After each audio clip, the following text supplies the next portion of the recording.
ജീർണാവസ്ഥയിലാണ്. അതുകൊണ്ട് അത് ഉപയോഗിക്കാൻ പാടില്ല എന്ന് 2013 ചാണ്ടിയുമ്മന്റെ അഭിവന്ദ്യ പിതാവ് കേരളം ഭരിക്കുമ്പോഴാണ് ഒരു റിപ്പോർട്ട് ആരോഗ്യവകുപ്പിൽ കിട്ടിയത്. ഞാൻ എല്ലാം തുറന്നു പറയുന്ന പ്രകൃതക്കാരന കേട്ടോ.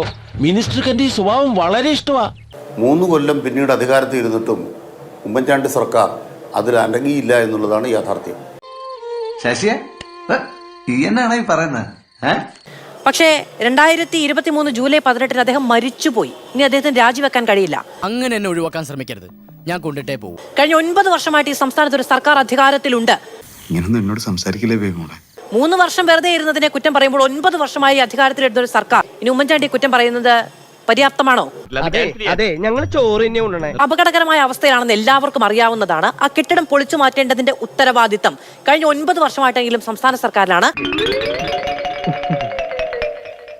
അത് പൊളിച്ചു നീക്കാൻ വൈകുന്നുണ്ടെങ്കിൽ ആളുകൾ കടന്നു ചെല്ലാതിരിക്കാനുള്ള സംവിധാനമെങ്കിലും ഉണ്ടാക്കി വെക്കുക എന്ന് പറയുന്നത് ആരുടെ ഉത്തരവാദിത്തമാണ്? നിന്നെ ഇതിനൊന്നും കൊള്ളുകയില്ലെന്ന് നീ വീണ്ടും വീണ്ടും തെളിയിച്ചിരിക്കുകയാണ് എന്റെ വിജയ. കോൺഗ്രസുകാർ ചെയ്യുന്നത് പോലെ തന്നെ ചെയ്യാൻ, ഇത്തരത്തിലുള്ള പ്രശ്നങ്ങൾ ഉണ്ടാകുമ്പോൾ അതിൽ ഉത്തരവാദിത്തം ഏറ്റെടുക്കാതിരിക്കാൻ, അല്ലെങ്കിൽ അതേ രീതി തുടരാൻ വേണ്ടിയിട്ടാണോ നിങ്ങൾ അധികാരത്തിൽ വന്നത്?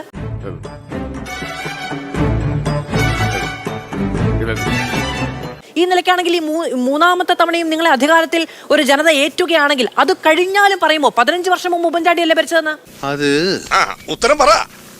അത് പറങ്ങട്. നീ ഇപ്പൊ ചോദിച്ചതേ ഒരു ആദ്യം ഊള ആൻസറാ. ആശുപത്രി കടന്ന് മരിച്ചാലേ ഞങ്ങൾ ഉത്തരം പറയേണ്ട കാര്യമുള്ളൂ എന്നുള്ള മട്ടിലൊക്കെ സംസാരിക്കുന്ന ഒരു സർക്കാർ എന്ന് പറയുന്നത് ജനങ്ങളോട് പരമപുച്ഛത്തിൽ പെരുമാറുന്ന ഒരു സർക്കാരാണ്. വിദ്യാഭ്യാസമുള്ള ഒരുത്തനും നമ്മളെ പാർട്ടിയിലില്ലേ? സമ്പൂർണ്ണ പരാജയമാണ് ഇവരെന്നുള്ളതാണ്, ഈ രാഷ്ട്രീയ നേതൃത്വം പരാജയമാണ് എന്നുള്ളതാണ് പ്രശ്നം. ഇപ്പൊ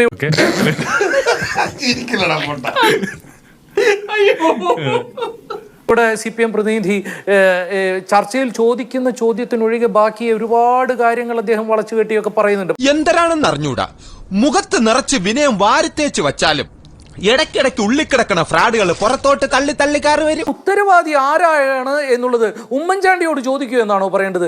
ഈ സർക്കാർ ഉത്തരം പറയണ്ടേ? നിങ്ങൾ ഉത്തരം പറയണ്ടേ? ഒരു റീ എൻട്രിക്ക് ശ്രമിക്കുമ്പോ ആരംഭത്തിൽ അപമാനം. കഴിഞ്ഞ 9 വർഷമായിട്ട് നിങ്ങളല്ലേ ഇവിടെ ഈ ഭരിച്ചതിനെ യൂറോപ്പ് മാരിയാക്കി കൊണ്ടിരിക്കുന്നു അവകാശപ്പെടുന്നത്?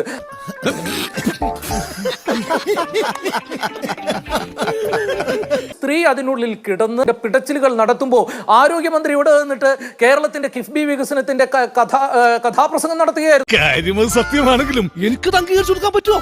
ഒന്നിനും കൊള്ളരുതാത്തവനാണെന്ന് വരുത്തി തീർത്തിട്ട് പുകച്ചു പുറത്തിയായിരിക്കാം. ഇതല്ല ഉദ്ദേശം. ഇനി ഒരു സെക്കൻഡ് ഞാൻ ഇവിടെ കൂല. പ്രേമ, ഞാൻ പോണി, എന്നെ തടുക്കരുത്.